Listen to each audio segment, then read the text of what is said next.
There I am. All right, let's talk about, is it a good time to buy a property? People have all types of opinions on this stuff. So is it the right time to buy? Well, let's just talk about your people's and buyers' buying patterns and how they actually make some of these decisions. Again, I could be wrong, but again, just my opinion. There's something called FOMO. There's fear of missing out. When the market is going like this, which was a year ago, there's less inventory on the market and there's way more buyers, so that demand pushes that price up because there's 10 buyers who are going to buy that one house, that one listing, and they start competing against each other and they're worried, hey, I'm not going to have a house, or I'm not going to be able to get into the market, so let me just go ahead and pull the trigger on this one and just overbid and get the house. So that does happen, and we've been in those markets for on and off over the past few years, over the past 10 years. Now when the market shifts, what happens? What goes on in the buyer's mind of how am I going to buy this home and what am I looking for?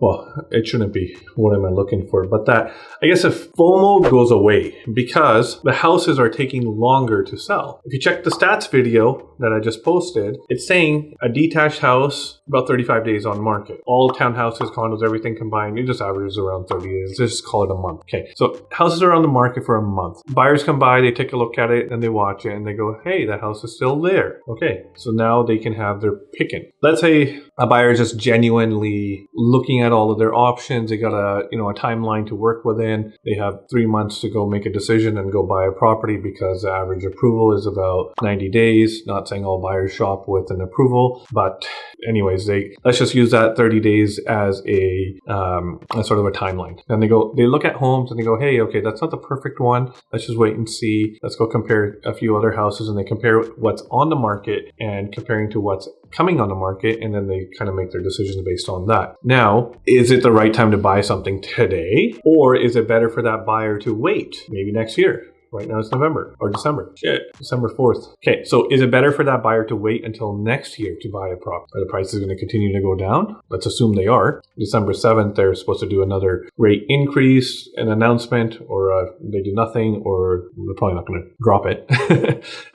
But something. Okay, so Bank of Canada is supposed to do an announcement. Based on that announcement, that'll impact the market accordingly. So regardless, December is typically a slower month anyways, as far as inventory and sales, because of all the weather and Christmas and snow. And now, is it the right time to buy today? Should that buyer make a decision and buy something today? The buyer is actually going to make their decision on their own timeline. And if they feel that the market's going to continue to come down, naturally, everyone would, just like myself, I would wait and see and watch the market and go, okay, when should I buy? The challenge is buyers who sit on the fence and the sideline a little bit too long, and the market starts rising, and then they start competing again. Now, if I'm a buyer standpoint, you don't want to be in a competing market. Wouldn't you rather buy at the bottom? Now the question is, where is the bottom? No one's going to fucking time this perfectly. If everyone could, we'd all be multi-billionaires. We'd own many, many properties and so on and so on. Now,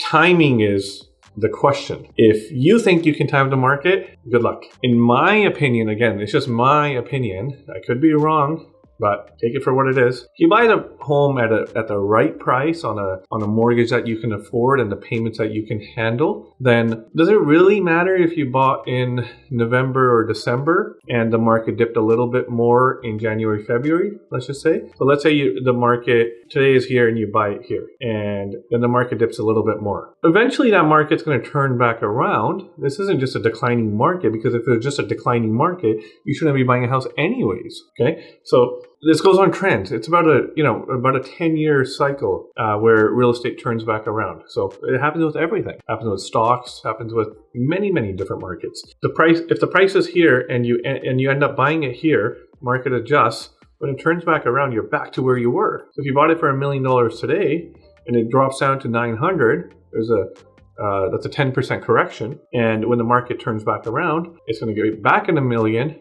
Now, at least you're not bidding and outbidding, because that market is in an upward trajectory now. I guarantee you, if that house is on for $1 million and there's 10 offers on it, someone's going to end up paying $10.50 anyways. But they feel like that's a good deal. It's just how the world works. It's just how we think. And that's just my opinion. Take it or leave it. You may disagree with me. Let me know if you guys disagree with me. I'm curious. I think that will do. Is this the right time to buy? Who really knows? I don't know. Maybe you do.